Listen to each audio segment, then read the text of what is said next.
Hogs of Mech, you guys. It is Passover when I'm filming this. Happy Passover.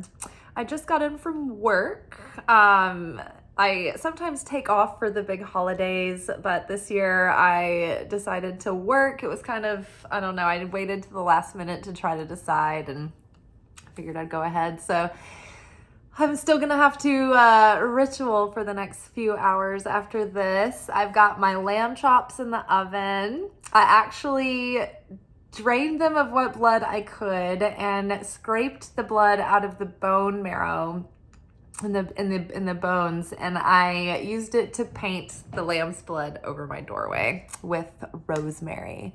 I like to go all out. I like to go hardcore. And I love it. There's still some like residue from last year, but this year I got a really good smear. And I felt just like the Bible characters in the illustrations from like the children's Bible. I don't know if you guys had one of those like little children's Bibles growing up with like the illustrations, but I felt just like one of those. So it was super awesome. And speaking of just gabbing away about shop talk before we get started, I don't know if you guys have seen The Chosen, but that's a really good show. I love a good show. I love to really get into it, and I stick with like a show until I've watched it through, and then I go to the next one. And so I'm on season 1 of this. And this show is by Angel Studios, I think. So there's like season 1 is on Amazon and Netflix, and I think maybe Hulu or one of those. And then Angel Studios is the app. There's another one that's Angel something, that's wrong. It's like purple with like girly writing. That one's not the one. Angel Studios is like a black and white logo. But you can download the app on like whatever like streaming box you have, and you can watch all the seasons that they have for free. But the show is about the disciples, as Jesus is sort of like, it's like you get introduced to some of the disciples first, and then you are introduced to Jesus, like as he's sort of like just beginning his ministry before he's gathered the disciples. And he's like kind of a hermit, and he's doing his work. He's doing a little teaching here and there, but he hasn't really gotten off the ground yet. And he's kind of like struggling with whether or not like, is it time yet? Am I ready? Like, so I don't know. It really like humanizes Jesus in so many great ways.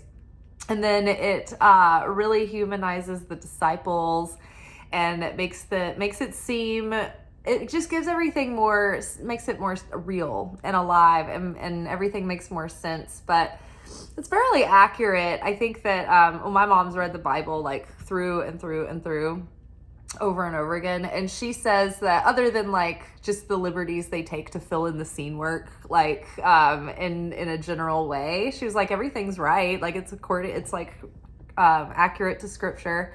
Plus like some dialogue that they had to throw in, you know, so it was, but it's really good. Like only a hint of cheese.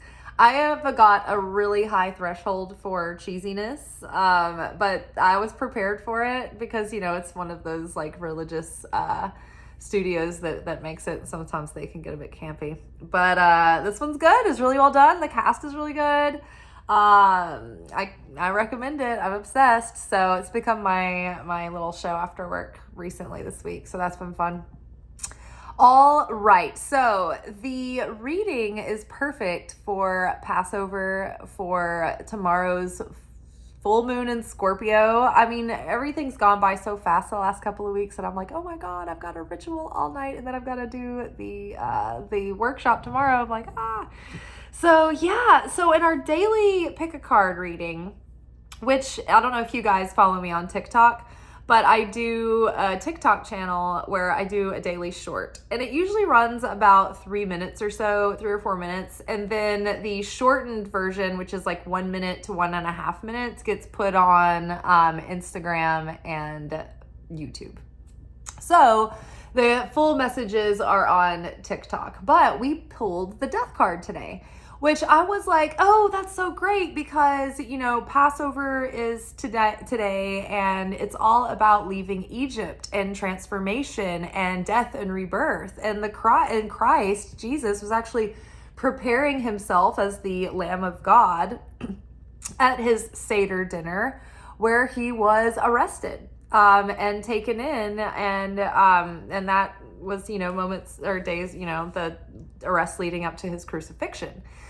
So I thought it was just so interesting that, today we would get death and rebirth and transformation as our card. And I just have already been feeling these messages coming through of like life-changing transformation is underway and has already been underway. But I think that we're finally turning the corner now, or like the big wheel of fortune is finally like starting to tick. We've put enough like momentum onto it to start to make a difference. And God has given us grace and mercy and ruled mercifully in our favor.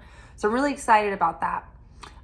For our anchor message, which is where we take a look at like our weekly spiritual lessons that we'll be working with. It's like our assignments in Soul School. We always pull from the wild unknown archetypes to get our lessons. Well, we got the vessel again, which I love because last week it was like Spirit had said, like you've done a good job at building the vessel to get you to the next level. And even though we're starting, at the bottom rung of the next level, we're still at the next level. And so the vessel has come back this week to visit us with a little bit of a wobble, but we'll get into that in a moment. So we've got the vessel followed by the eternal child, followed by the starborn.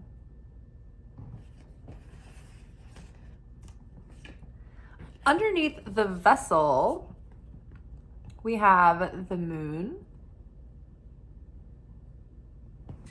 major arcana. Underneath eternal child, we've got judgment, which is another major arcana. And under starborn, we've got 8 of Pentacles. More symbols of transformation here.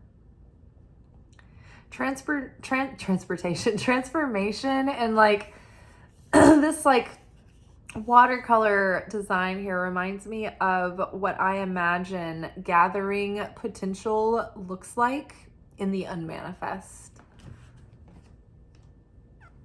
Okay, so we have the vessel and we've got the moon card together.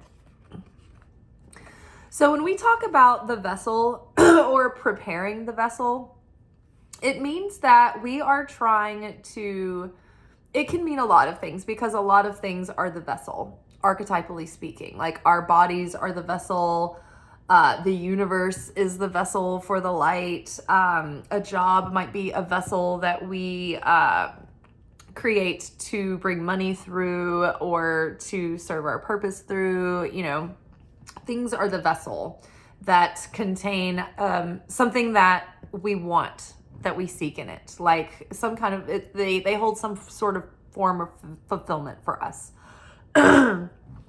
So when we're building the vessel, it's like we're creating the capacity in ourselves and in our consciousness and in our endurance and in our virtue and in our moral fiber and our work ethic and our devotion and our discipline. It's like we're working at building all of that to be able to achieve any given thing that we set out to, but it can be our purpose, it can be our destiny. But for the most part, at the core, we are trying to build affinity with the light of the Creator, the light of God. Because in order to connect with our blessings, in order to be with the light, in order to channel the light, vibrationally speaking, we need to share affinity with the light. And so that's what keeps us in connection and in unity with that cosmic harmony, with that favor, with that blessing, with that ease. And it's what keeps us in harmony with our higher destiny and with our higher self. The light contains everything. God is all whole and complete. Everything that exists and doesn't exist, it's all contained in God. And so that the light, God, I like to use the light, creator, all these different terms. The light lacks nothing, right? And when you think about white light, the white light is the presence of all color, right? When you think about the Big Bang, that was a singularity that held everything that's in material form that we know, that we live in, that we can even imagine, right? So the light contains everything, but we are the vessel. The vessel on our own does not contain. The moon is representative of the vessel. When you are, like looking at mystic symbolism, the light is represented by the sun. And we, the vessel, are represented by the moon. The moon has no light of its own. All the moon has is the capacity to reflect the sun, right? So, and the light of the sun, it's like, it's unchanging, right? It doesn't fluctuate. It's ever flowing. It's continuous. It's always giving. It's always sharing. It's unconditional, right? Nothing affects it. It's the cause, not the effect. The moon, however, fluctuates. It waxes and wanes through the month. It's inconsistent. It is changing and it is conditional, right? So by our nature, we are like the moon. We have, a tendency to wobble and to go back and forth in our certainty in the Creator. And so sometimes we're full of love and full of certainty and full of faith, and we're at a state of inner peace inside. And when we're feeling like that, we're feeling generous and we're feeling like, we have strength and unity. It's like we're in oneness with the Creator, and then miracles flow and blessings flow. But when something causes us to fall out of affinity with the light of the Creator, it's like the reception gets interrupted and we cut ourselves off from those blessings because we're not in affinity with that light anymore. So the vessel spills out, right? And that's usually caused by fear and lack and doubt, or doing something to receive for the self alone instead of for the sake of sharing. Or when we reach for instant gratification instead of restricting for the higher value of the long-term potential or the long-term value. So to maintain the vessel, we are trying to maintain a state of cause consciousness so that we aren't affected by the outer circumstances, things that might frighten us or make us feel threatened, or, make us feel like we are tempted to believe the illusion of scarcity, So basically, I think that this is saying like, hey, we've been building the vessel, and it takes a lot of work to be able to create the vessel, to have the strength, to have the certainty and the faith and the deep self-worth to contain and sustain the light and the fulfillment that's coming in. But what happens is the ego needs something to cling to, and it's not necessarily 100% comfortable with fulfillment and inner peace. That makes the ego nervous, right? Who's watching their back, right? If we're in inner peace and we're in fulfillment, like that doesn't give the ego very much comfort, because the ego is always paranoid. The ego is always defensive. The ego is always like on the offense and defense and, aggressive. So the ego might be messing with us right now because the opponent up levels with us at every level we do. We never escape our opponent. And so we can just kind of anticipate that we're always in like this basketball game of life, and the opponent is always there trying to check us.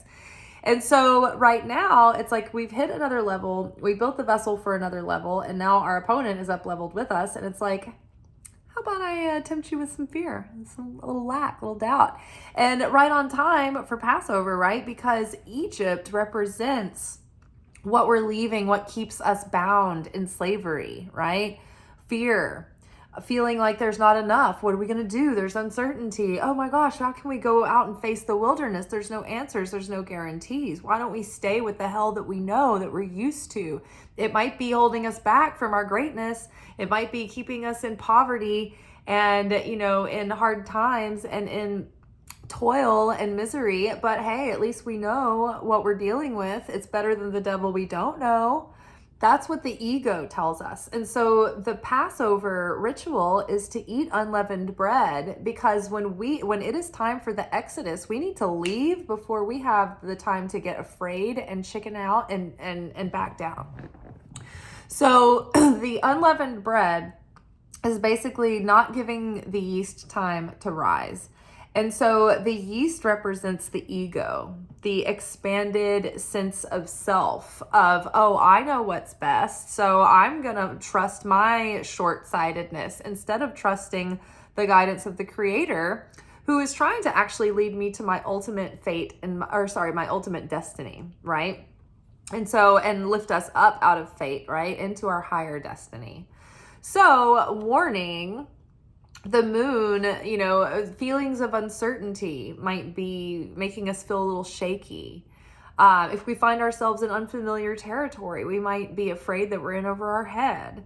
We might be feeling a little bit strained right now with something in our life, like health or money or something, right? Maybe you're pressed for time and you feel like you're not able to spread yourself far enough to get the important things that you need to do done, right? And so you're starting to get filled with anxiety and with fear and with lack. Oh no, I'm not enough. And doubt. Oh no, it's not going to happen, right? And so it's creating a wobble in the vessel and cutting you off from your connection to the Creator. So Spirit is like, hey, be aware of this. It's a practice. It's a discipline to maintain mindfulness. And the thing about like little human beings is that, in 1 second we can be in affinity with the light of the Creator and be completely connected. And then in another second we can get pissed off about something or scared about something and completely disconnect and fall from grace.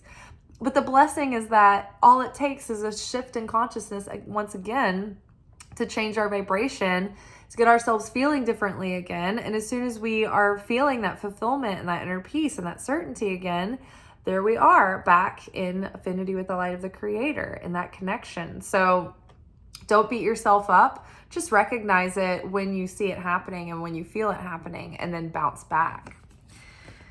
We are resilient. And so there is the blast of the trumpet here of Judgment Day. It's like this call of now or never, right? Like our calling is kind of literally calling us. And this is a big wake up moment where it's like, okay, it's time. The alarm's going off. It is time for you to report to your destiny. Your next level of work is about to ensue. And so there's some aspect here of the eternal child that is part of our unique talent that keeps us connected to that faith, that magic, that creativity and imagination and innocence and hope and excitement. And there's some dream living in us that maybe started like sparking off in our childhood, or maybe there's something that we were known that we were destined for since childhood. There's something about that is coming to the forefront again, and it might play into our purpose, or it might be, we might have tools as like the eternal child that will add to our purpose. But there also might be tendencies, like the negative tendencies of the inner child, that might be holding us back or kind of slowing us down or thwarting us from fully stepping into that higher destiny. And it could have to do with, during Passover, part of leaving Egypt is leaving habits, negative beliefs or limiting beliefs, behavioral patterns, thought patterns, emotional patterns, addictions, ways of thinking and being. anything that has been in excess or holding us back or holding us down or keeping us bound or has been taking away from us and making us live like a half-life or less than what we are capable of or destined for, right? So there's something that is maybe lacking in maturity and discipline. And it's that child self that doesn't want to eat the vegetables. It doesn't want to go to bed. It doesn't want to do the mundane things required to actually make that childlike fantasy world a reality world. It's like that world that you dreamed up as a child and that tendency in you to still be that childlike self. That is part of who you're supposed to be, and that is part of what's going to help you like deliver your talents and your purpose to the world. I mean, look at me. I'm doing what I'm supposed to be doing, but I am a very childlike person. I am not like grown up enough, honestly. And it requires that of me to believe in miracles and magic like they're real and commonplace, and then have them happen to me like all the time like they're real and commonplace. It's because of that childlike quality. You know, I'm always imagining things and creating things and manifesting things, and it's wild, but it's because that my inner child is still very prominent and it's not going anywhere. But that is part of what helps me light other people up and leave a lasting impression on people. And it's something that the creator gave me as a tool, but I can also struggle with it. I can be the one that is, off in mystic la la land while I'm behind on mundane tasks. Or I love being in the funner parts of launching something or building something, and I don't like to get into the nitty-gritty of the little details and paperwork and all of that. And so something about this is like we just need to bring a little bit more of, like, we need to just add a little hint of maturity in some of the areas so that we can take care of the responsibilities required to make this thing a reality, whatever that might be for you. And judgment call is like, not only is it's like, okay, the rubber's hit the road, like kind of like judgment day is here, like, let's see it, let's do it, let's get started.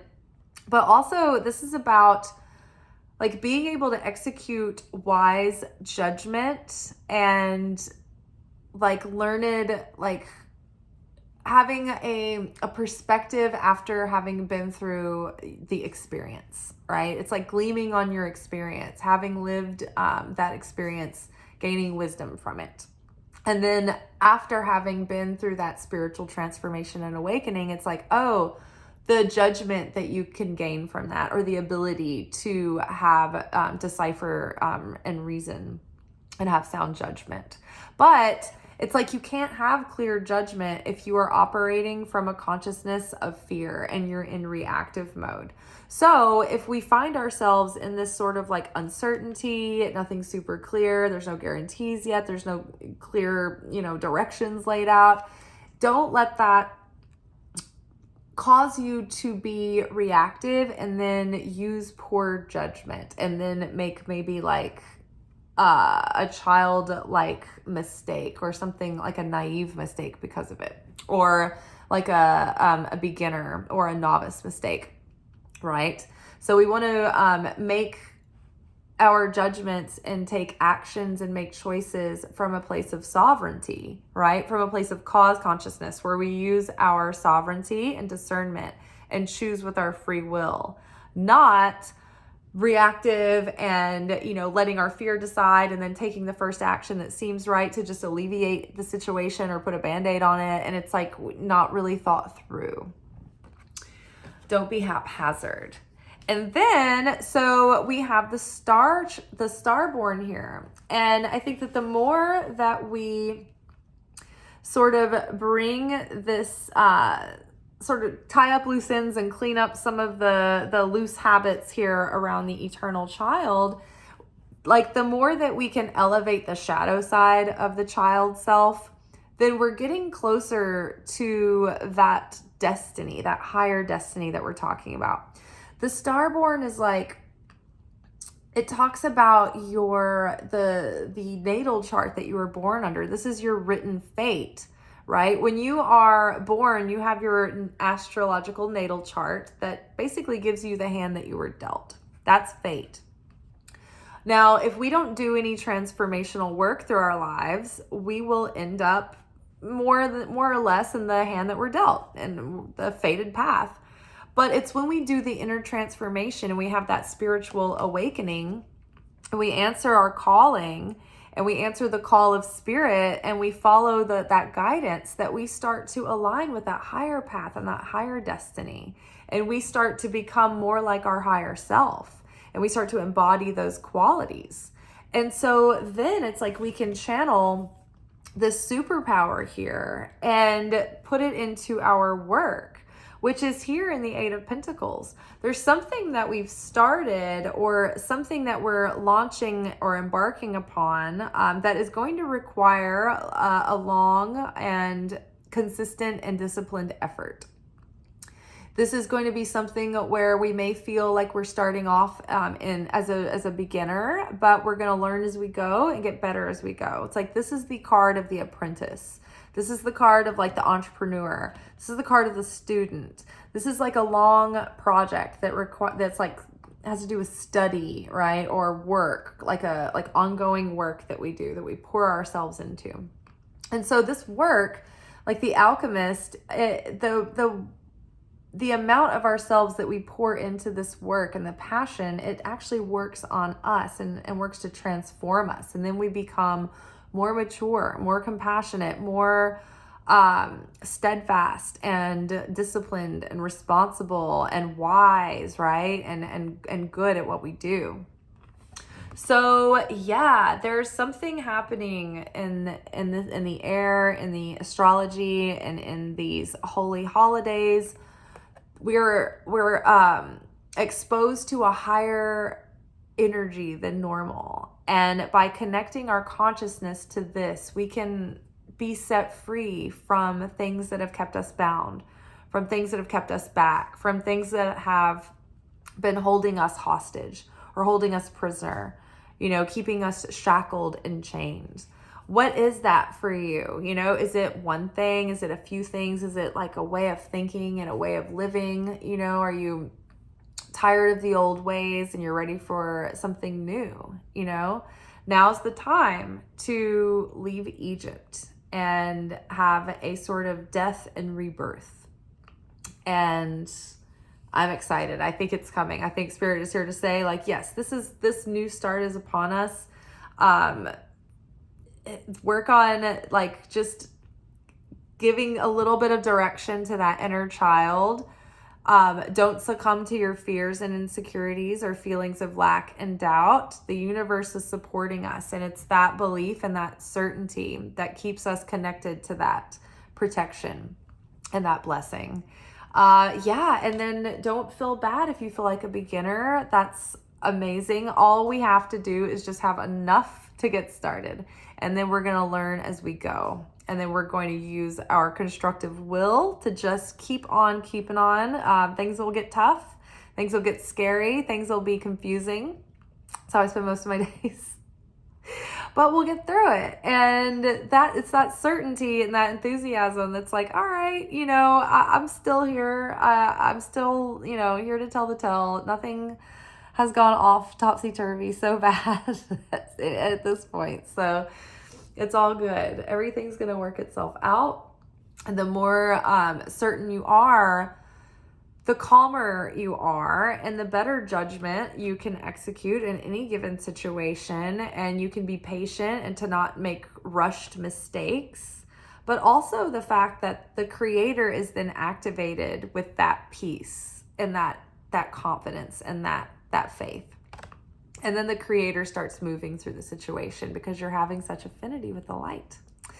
All right, you guys, Haksamek, happy Passover. I hope you can abstain from unleavened bread if that's what you so choose to do.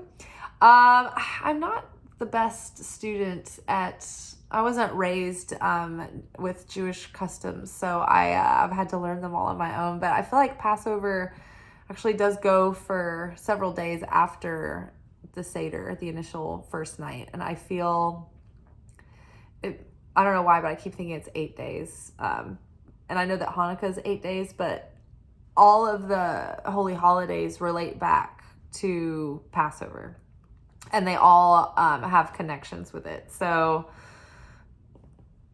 there might be some connection there. Couldn't be sure for certain. But for the next week or so, I would say at least until Sunday, you can be in the mindset of the Exodus out of whatever shadow has been lingering over you and walking towards the promised land.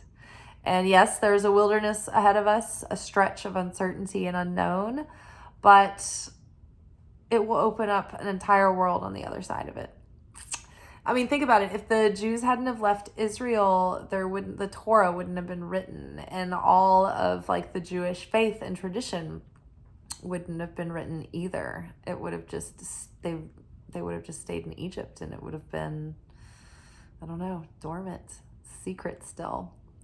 All right, you guys, I am going to get back at it, preparing my ritual foods, and I'm going to stream the Passover broadcast through the Kabbalah Center, and I will see y'all tomorrow.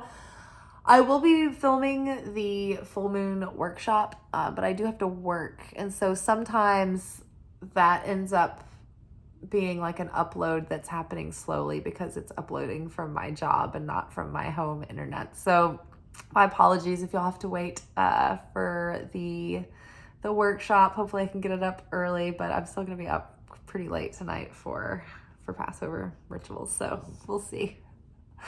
It'll all be fine, right? Certainty. All right, y'all. Ciao.